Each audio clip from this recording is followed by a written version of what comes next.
as the frontier line kind of moved west, and it did, Anglos came into contact with more and more Indian groups who did not like being come in contact with. The whites were taking away their farmland because some of them were farmers. They were taking away their hunting land. And so conflicts arose. And they escalated because, again, these Anglos were coming to get rich and they didn't want anyone standing in their way. So they kept pushing the Indians, and things got more and more violent. I'm only really going to talk about one woman in all of this, and that's Cynthia Ann Parker. Her family lived on the frontier, and they were the victims of an Indian raid. The Comanches came in and took women and children to put to work tanning buffalo hides back in the village. And Cynthia Ann was a little girl. She was taken, eventually was adopted by the tribe. As she grew up, she married one of the more powerful men, Peter Nakona, and had children with him. She was an accepted member of this Comanche tribe. She hated coming back into Anglo society. She tried to escape. They told her her husband had been killed, and so she went into mourning. She just did not like returning to Anglo life at all. And if you've ever seen the corsets they wore, you'd know why. But anyway, life on the frontier could be very dangerous. Now, once we get to the statehood era, more and more people flood in, and again, the frontier line just keeps pushing west and pushing west and pushing west. But life for the women was about the same. So it didn't really change much during the statehood era until we get to the Panhandle. Now, when women came to the Panhandle, first of all, the travel was a lot easier because they could take a train to Childress or Clarendon or Dodge City or someplace close, and then just be in a wagon from that point to wherever they were buying the land. They could also, a little bit after the first wave, order a kit house from Sears. If you've been downstairs into the Pioneer Village, you've seen some of the kit houses, and the kit would be delivered so they could build their house out of lumber when they got there, which is a very different pioneer experience. Now, the very first wave, they lived in dugouts, in tents, or in their wagon. And you can read lots of the memoirs of the people who were doing this. Apparently, dugouts were just sort of magnetically attractive to skunks. That, you know, you build this nice, cool, in the summer, warm in the winter place. It's shaded, it's nice. And skunks, it just must have gone out on a mass text or something, because skunks would just keep trying to come into the dugout. All the memoirs you read, they talk about the skunks coming in. Bugs came in, all sorts of wildlife, because it was difficult to put a door in. Most people just hung a curtain for a door. So any kind of animal that wanted to come in could, if they weren't afraid of people. And there were different ways to build a dugout. The easiest way, apparently, was if you had an embankment, you could actually just dig into the embankment that way. Other people would use sort of sod to build out from it, and then you put boards in to hold up the roof. You had to be careful, though, because there were many instances of cattle who would sort of walk up the back side of the house and into the roof and go through and into the living room. So you had to put a fence sort of around your house on the top so the cattle wouldn't break through.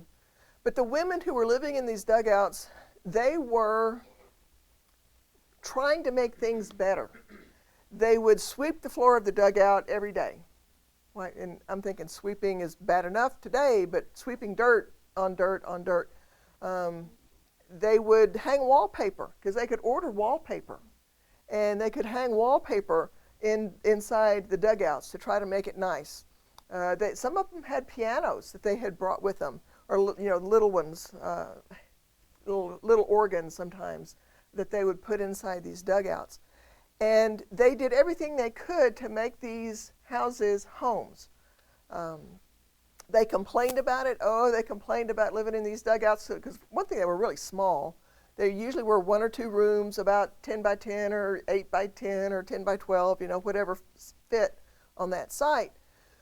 So that was very small, and they had lots of kids, so that made it even smaller. But again, they were mostly inside the dugout to sleep. Most of the activities were done outside, although cooking was done inside. Now, a lot of these women brought stoves with them, a wood stove, although they didn't burn wood, not out here. Prairie coal is what some of them called it, buffalo chips. That's what they used to cook on. And I don't know how many of y'all have smelled a buffalo chip fire, but it would have given a very unique flavor to the food. I'll just say that. So these women were doing as much as they could to sort of replicate a more civilized life.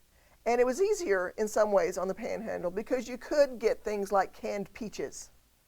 For if you want to have a special dinner, you could have canned peaches and make yourself a peach pie. But the counter to that was the tremendous isolation, especially for the very first wave of women who came in the late 1880s and early 1890s. You might live 50 miles from the next family. And your husband might be off somewhere working on the XIT ranch.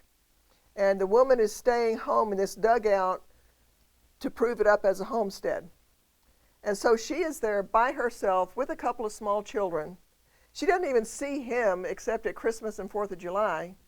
And, you know, he gets her pregnant one of the other times. And so think about that. She is by herself with a couple of children, age 3, 5. She goes into labor. She has to deliver the baby herself. First time I read that, I could not comprehend the strength it would take to do that.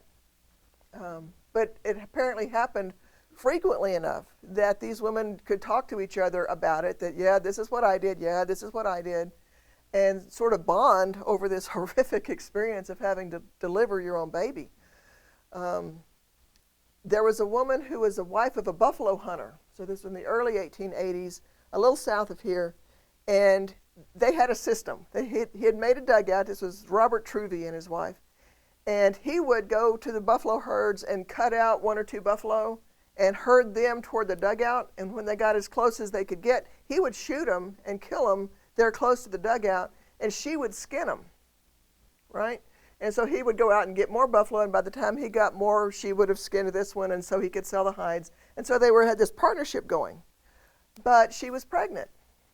And so one day she was skinning a buffalo, which if you haven't seen the video downstairs, those are big creatures, and that's a lot of work to skin a buffalo. She went into labor. And again, she was completely isolated. She was the only one there. She delivered her baby. It died. And the next day she was back to skinning buffaloes. So the amount of strength it takes, not just physical strength, but strength of character to do something like that is just amazing to me. I don't understand how they could do it. But women were isolated when they moved out here, when they were proving up homesteads and so forth. It was apparently a very widely told joke when the place got more settled that men would brag that their woman for however many years had been the prettiest woman in the county because she was the only woman in the county. So, yeah, West Texas humor. But there were towns that grew up in the Panhandle. There were 3 that were the first cities. The first city to be here, well, town really, was what we call Old Tascosa. This was a Hispanic settlement that some Anglos moved in, a very Wild West town, a trading spot. Indians would come in to trade. The Hispanic sheep herders sort of focused on that as a trading place, and some Anglos moved in because it was beyond the reach of the law.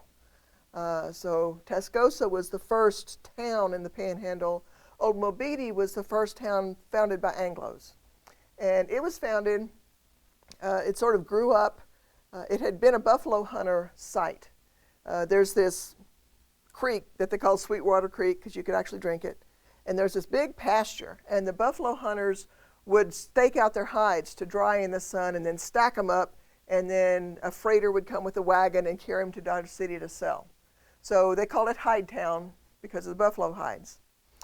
Well, once the Comanches were driven on to the reservations in 1884, the U.S. Army established Fort Elliott there in the very eastern part of the Texas Panhandle to make sure the Indians stayed on the reservation. So Fort Elliott is right on, okay, again, Texas, This is Oklahoma, but we don't talk about Oklahoma. But it's just, right there, right on the edge, to keep the Indians from coming across and bothering the white people. So this meant opportunity for people to make money off the soldiers' paychecks. And everywhere you have a fort, you have merchants and lots of people who are willing to provide goods and services to the soldiers to relieve them of all that excess money. At first, all of these businesses were in tents. And so when I'm talking about this, think tents. They're mostly saloons were the businesses in town, and they had women who would be working in the saloons. Some of them worked as card dealers, where you could deal faro, which is a card game, and make money that way.